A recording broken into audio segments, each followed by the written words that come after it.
people dying in Demon Slayer, Tanjiro's dad probably isn't who you think of, but he actually wins the award for the lamest death in the show, because he's the only important person who died from a cold. That's right, people like Rengoku die heroic deaths, and then Tanjiro's dad gets taken out by the sniffles. And now you're probably wondering, why is he on the list of important deaths? Well, think about it. If he hadn't died, he would have been home when Muzan arrived. Now, I'm not saying that Tanjiro's dad could have defeated Muzan, but we know he's strong because he's performed the Sun God dance for hours, and the manga even says that he has Yoriichi's strongest power, the transparent world. This power allowed Tanjiro's dad to see the world as if he was looking through an X-ray, letting him analyze the breath, blood flow, and muscle movements of his enemies. Tanjiro's dad could have used his power to predict Muzan's attacks, and while I'm not 100% sure, he might have been strong enough to keep Muzan away until the sun rose, forcing the Demon King to run away. While Tanjiro's dad died to a boring sickness, both Muzan and Kokushibo's deaths were downright gruesome. But first, let's talk about the way Tanjiro died. Obvious spoilers in this video. And I have to mention that Tanjiro's death is kind of a mystery. See, after he defeats Muzan, the very next chapter skips thousands of years into the future. Now, normally we'd be stuck not knowing how Tanjiro dies, but if we flip through the manga, we can find some clues. First, we're told in the last chapter that Tanjiro married Kanao and had descendants. This tells us that he at least lived long enough to have a kid or two. Second, we know that he has this right here, and according to the Curse of the Demon Slayer mark, Tanjiro can't live past 25. Since he was 16 when the story ended, it's reasonable to assume that he died a peaceful death 9 years later, surrounded by his loving wife and a potential young child too. Now that's kind of a boring death for a main character, but from boring, let's move on to interesting, because the way Yoriichi died is just savage. It was thousands of years before Tanjiro's birth. Yoriichi was growing old, nearly 85, and still annihilating demons wherever he went. One night, he ran into Kokushibo, the second strongest demon in the world, and without hesitating, Yoriichi slit Kokushibo's throat with a single slice. But before he could follow up with a second slice to Kokushibo's head and end the demon's life, Yoriichi died where he was standing. Later, even Kokushibo would admit that, if Yoriichi had swung at me a second time, I would have died. While he was aged and blind, his power was still in its prime. That's 3 of the 12 deaths checked, and next up, we have Gyome's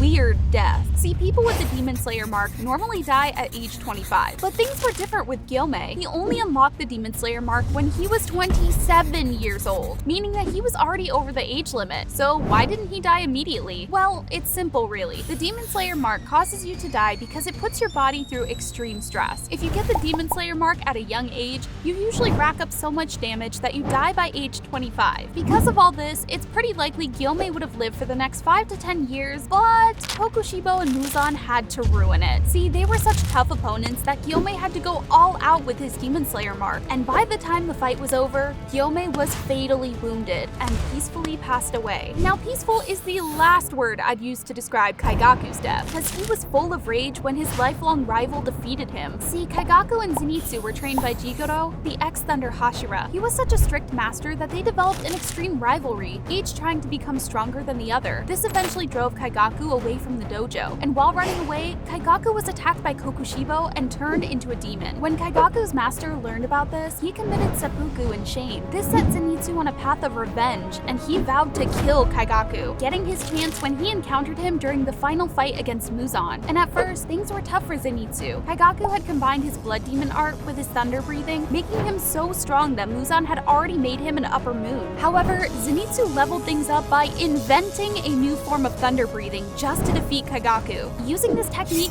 he killed Kaigaku with ease. But here's the thing, Demon Slayer's author revealed that Zenitsu was only able to win because of a mistake. See, Kaigaku had just become a demon, so he hadn't fully mastered his blood demon abilities. If Kaigaku had waited to fight Zenitsu in a couple of months, he would have easily defeated Zenitsu. Now we gotta talk about the most explosive death in Demon Slayer. See, things were getting bad for the Demon Slayer Corps. More and more demons were popping up, and Kagaya, the leader of the Corps, knew he had to do something. So he decided to bait Muzan into visiting the Demon Slayer HQ, and when the Demon King arrived, Kagaya blew himself up trying to catch Muzan in the blast. Now the crazy part here is that Kagaya knew this wouldn't kill Muzan. He only blew himself up so that the Hashira could surprise attack Muzan. But Kagaya may have gone a little too far with this plan. I mean, he literally killed his wife and kids with the explosion. Now Kagaya isn't the only person who died while trying to kill Muzan. Tamayo did too, but the way she went out was just savage. See, before attacking Muzan, Tamayo spent years collecting blood samples to create a serum. With Shinobu's help, the serum would be able to significantly weaken Muzan, allowing the demon slayers to kill him. Once his poison was ready, Tamayo drank it and then attacked the Demon King. As she expected, he easily beat her and then absorbed her into his body. But there was something different this time. See, for some unexplained reason, her consciousness survived, and while Muzan was fighting the Hashira, Tamayo trash-talked the heck out of him, keeping him angry and allowing the Hashira to gain the upper hand. Now, her poison wasn't strong enough to kill Muzan, but it did weaken him. And before we explain how he died, let's talk about Kokushibo, the second strongest demon in the world.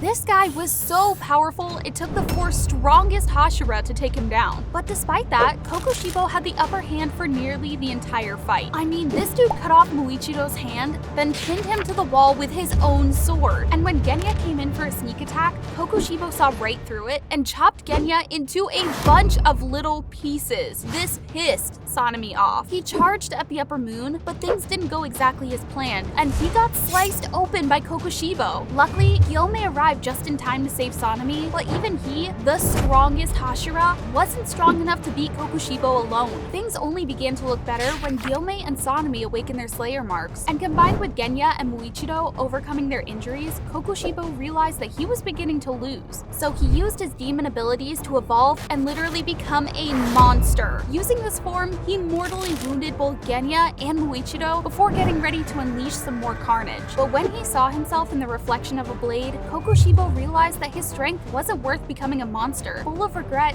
he stopped fighting and let the demon slayers kill him. So that's how Kokushibo died. But what about the 2 people he killed on his way out? Muichido and Genya. His first victim, Muichido, was the youngest Hashira of all time. It's easy to forget, but Muichido is only 14. At least he was until he stabbed Kokushibo and got sliced in half. But he was such a Chad that he kept a hold of his sword, even turning it bright red in his final moments. Now Genya also got sliced in half by Kokushibo, but he had it much worse than Muichido. See, one of the powers that he got from eating demons is the ability to survive bigger injuries. So after getting sliced in half, he felt way more pain than Muichido. But soon, he lost too much blood and faded away, dying like a demon. Yeah, his death definitely wasn't as graceful as Mitsuri and Obanai's, because these two fought and died side by side. You see, Mitsuri and Obanai were in love. And we learned why during the battle with Obanai's flashback. He grew up with a family of thieves who worshipped a serpent demon. These people were evil, even cutting up Obanai's mouth to make him look like the serpent demon. Obanai ended up killing the demon and escaping, but because of his appearance and family background, he was treated as a monster. Until he met Mitsuri, who treated him like a normal person. The two quickly became best friends and later became something more. During their fight with Muzan, it seemed like they would survive. I mean, Obanai literally turned his blade hot red, and Mitsuri ripped one of Muzan's arms off. However, things became deadly and they both took some serious injuries from Muzan. Obanai got scarred in both his eyes, and Mitsuri had chunks of her body ripped off. Obviously, no human could survive these injuries, so these two passed away shortly after Muzan was defeated. On the bright side, Mitsuri and Obanai died in each other's arms and reminisced about how they met. The two confessed their love for each other and vowed to get married in the next life.